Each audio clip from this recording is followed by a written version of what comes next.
Ang bawat bantayog na gaya nito, paalala sa mga nangyari noong lumipas, kumakatawan sa mga tao at nangyaring dapat nating ikarangal.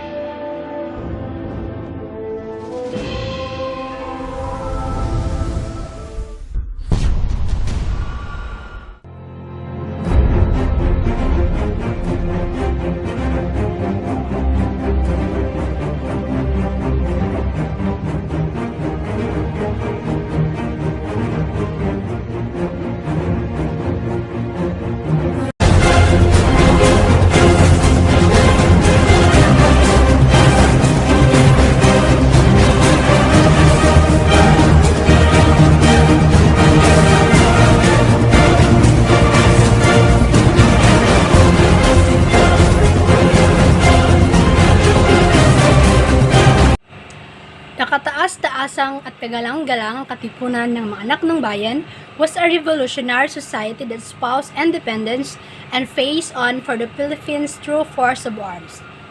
The first move towards independence began on July 7, 1892, when the katipunan was established by Andres Bonifacio. Bonifacio saw the futility of the efforts of the Filipino propagandists and organized an underground movement against Spain. Its main objective was separation of the Philippines from the Spain at the same time through the development of the Filipinos as citizens of their own nation once independence was achieved. The latter was done through the written works by Bonifacio and fellow Katipunero. Emilio Jacinto, who wrote a number of papers and essays for the society members. The commitment process of the Katipunan followed the Masonic initiation rites, while its structures was said to be based on results aborted and formist organization, the La Liga Filipina. The newspaper of the society were indoctrinated with the Katipunan rules of its teachings that emphasized the value of the love of the one's country and fellow Filipinos.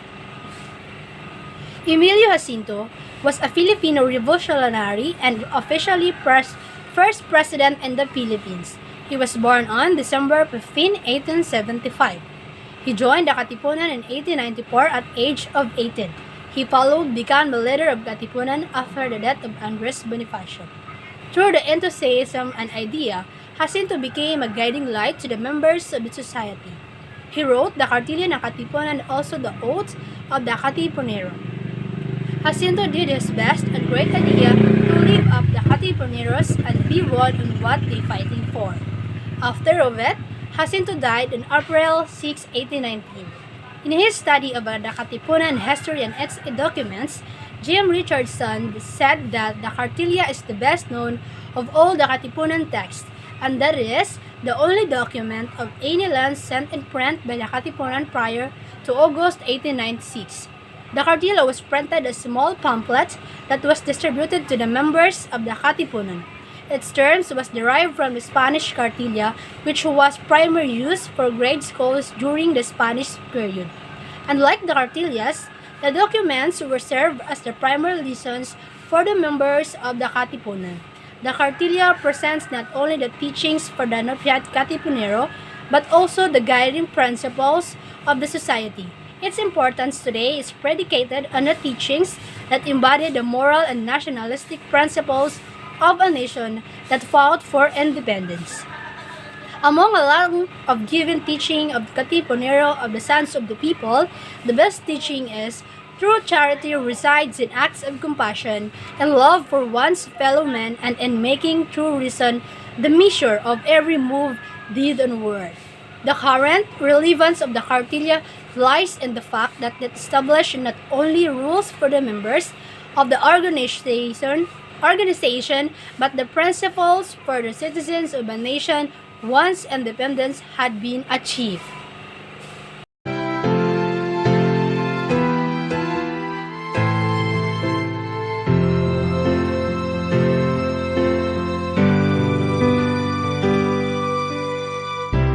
Bago pa dumating ang mga dayuhan, tayo'y may sariling dunong at paninindigan. Ngayon ito'y tinupok ng kawalang kasarinlan. Tayo ay binubulag, nilulumpot, pinapaslang. Ngunit sa hinaharap, maaabot ang pangarap. Itong layang mailap ay ating makakamtan. Ngingiti ang araw, luha ay mapaparam, panikala'y mapapati, ligaya siya nitong hatid. Pilipinas kong mahal, ina kong minamahal.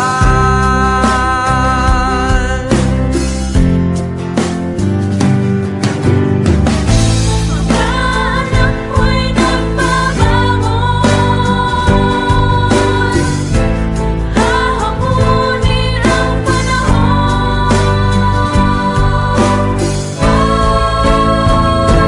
Ngunit sa hinaharap, maaabot ang pangarap. Itong layang mailap ay ating makakamtan.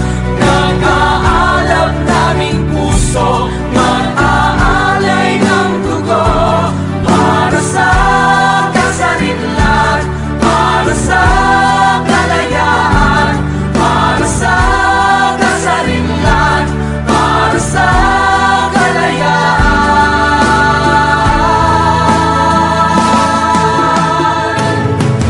Pilipinas kong mahal, Pilipinas kong mahal, Pilipinas.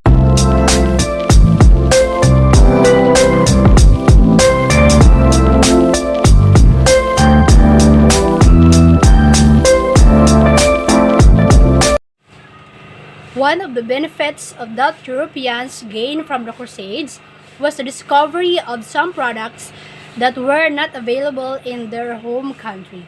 All the ASEAN product, the spices, is much became the expensive and in-demand commodity among Europeans because of their numerous uses such as food preservation, flavor enhancement, and even medicine.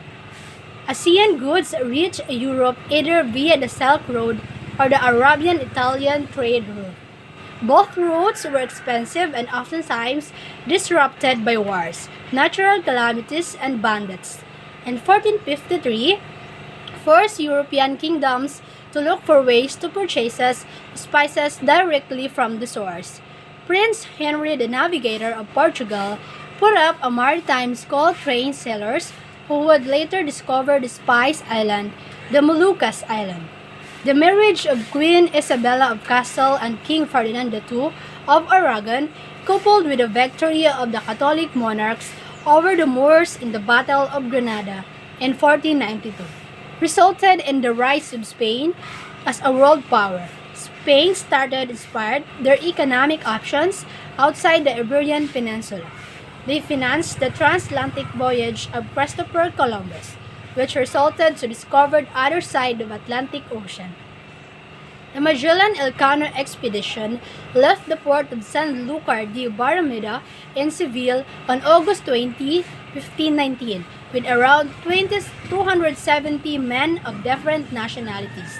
Along the way, the expedition suffered natural and man-made challenges. Out of 5 ships, only 3 reached the Philippines. The local inhabitants traded with them and some were even converted to Christianity. Lapu-Lapu, the chief friend of Mactan, refused to trade with the Spaniards, and when Magellan learned this, he waged war with him. Despite their superiority in terms of arms and training, the Spaniards lost the battle and one of the casualties was Magellan himself. On September 7, 1522, Elcano and 17 survivors arrived in Spain aboard the ship Victoria. One of these is Antonio Pigafetta, the assistant of Magellan, who kept a journal that became the main source of what we know about the first encounter of the Spaniards and the Filipinos. Antonio Pigafetta, born around 1490 in Vicenza, Venice, Italy, was the eldest son of Giovanni Pigafetta and Angela Zoga. He studied astronomy, geography, and cartography. Even at a younger age, he worked at ship owned by Knights of Rhodes. He joined the delegation of Monsignor Francisco Cherigati when the latter was assigned as papal nuncio to Spain in 1519. He presented his credentials to Magellan and to the New World. Was also admitted as Sobrelantes or men coming from the prominent family. He joined along the way of expedition and adventure, and one of the 18 survivors returned in Spain. From Seville, Pigafetta reported to his King Carlos of what happened. Lastly, he joined the Knights of St. John of Jerusalem and its battles against the Turks. He died in 1534. With the continue of Pigafetta journey until they returned to Spain after 3 years, people and some others tell and push him to say the details happened when they lived in Seville in 1519 and follow the advice. He present the draft to the Grand Master of Knight to the mother of Francis of France, hoping that they help to finance to print the original journals because of the coincidence that Maximilianus Transvenus and Peter Martyr were already out and interest of Magellan expedition had died down. Sometime in 1536, only the version of manuscript was published in the Venice of Jacques Fabre, and the original journal does not publish anymore. That's why only the manuscript are only copied handed in his lifetime. 3 of them were French and 2 are kept in the Bibliothèque Nationale in Paris. The third ones, originally owned by British collector Sir Thomas Phillips. Later on, the manuscript, both in the manuscript library of the Yale University in New Haven by Binet Rare Book. The fourth copy was written in mixed Italian, Spanish, and Venetian languages and could be found in Abruzia Library in Milan. Pigafetta Travelog contributed immensely to the enrichment of Philippine historiography. He provides us a glimpse of political, economical, and social condition of the island and Visayan region during the 16th century. After of it, Pigafetta tale of what happened in their adventure. March 16, 1521, Saturday, they came and landed to the island of Zamal. On the next day, General decided to land another island to provide and secure their foods, water, and came to take rest. On the past 2 days, they saw coming boat with 9 men, and the captain ordered them to quiet and don't move until he don't have permission. The chief of men came to the captain to order foods, and he saw that they are reasonable to give some help, and he gave them the things and foods they need. Palm trees are crucial for them by getting their needs from it, coconuts, wine, milk, and also their foods. While on the next day of the trip, the Holy Friday, the Captain General sent his slave to ask the king about something. The king came with 6 or 8 men in the same and entered the ship. There are 2 kings who wish to see another which they both hunt with in that islands where they were. The first king named Raya Colombo and the second one Raya Shao. Early in the morning of Sunday, the Captain General sent with a priest some men to prepare the place where the mass performed, together with the interpreter, to tell the king that we were not going to land in order to find with him but to say mass. Therefore the king sent us 2 swine that he had killed. When the hour of mass arrived, they landed with 50 men without a body armor but carrying other arms and dressed the best clothes.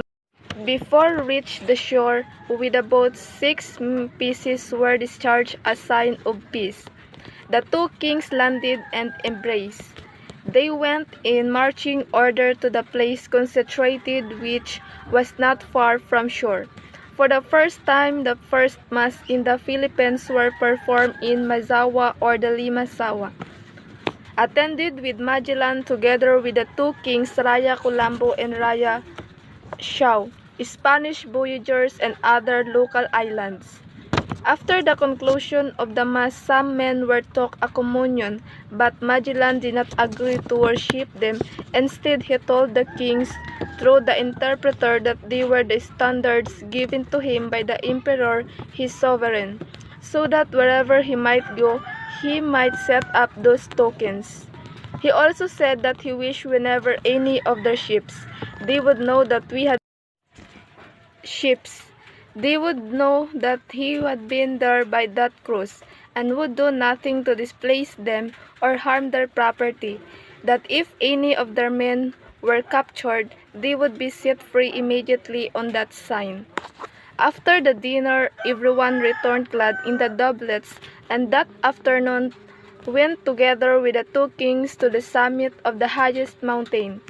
When they reached the summer, the captain general told them that be esteemed highly, having sweated for them, for since the cruise was there, it could not great use to them. 7 days remained, after which they have their course toward the northwest, passing among the 5 islands, namely Ceylon, Bohol, Canigban, Baybay, and Gatigban. In search of fame and fortune, Portuguese explorer Ferdinand Magellan set out from Spain in 1519 with a fleet of 5 ships to discover a western sea route to the Spice Island. En route, he discovered what is now known as Strait of Magellan and became the first European to cross the Pacific Ocean. The voyage was long and dangerous, and only one ship returned home 3 years later. Although it was laden with valuable spices from the east, only 18 of the fleet's original crew of 270 returned with the ship. Magellan himself was killed in the battle on the voyage, but his ambitious expedition proved that the globe could be circled by sea and that the world was much larger than had previously been imagined. Seeking riches and personal glory, Magellan's daring and ambitious voyage around the world provided the Europeans with far more than just spices. Although the trip westward from Europe to the east via Strait of Magellan had been discovered and mapped, and the journey was too long and dangerous to become a practical route to the Spice Island. Nevertheless, European geographic knowledge was expanded measurably by Magellan's expedition. He found only a massive ocean, hitherto unknown to Europeans, but also discovered the earth was much larger than previously thought. Finally, thought it was no longer believed that the earth was flat at this stage of history, Magellan's circumvention of the globe empirical discredited the medieval theory conclusively. The Captain General told the king that he was clad in all white to demonstrate his sincere love toward them. The captain led the king by hand to the platform while speaking their good words in order to baptize them. Were 500 men baptized before the Mass. Before the commencement of the Mass, the captain sprayed some women with musk rose water, for delighted exceedingly in such perfumes. The Captain General went ashore daily during those days to hear Mass, and told the king many things regarding the faith. One day, the queen came with great pomp to hear that Mass. Then after the conclusion of the Mass, the Captain General invited the king and some other chiefs to dinner, but they refused accompanying us. However, to the shore, the chiefs discharged all the mortars, and embracing the king and chiefs and the captain, took leave one another. After the dinner, the priest and some of the others went ashore to baptize the queen, who came with 40 women, everyone conducted to the platform, and was made to sit down upon a cushion, and other women near here until the priest should be ready. Magellan showed to the queen an image of the lady, a very beautiful wedding child Jesus, and a cross. Counting men, women, and children, baptized 800 souls. The queen was young and beautiful, and was entirely covered with a white and black cloth. The child Jesus gave it to her, to telling her to keep it in a place of idols.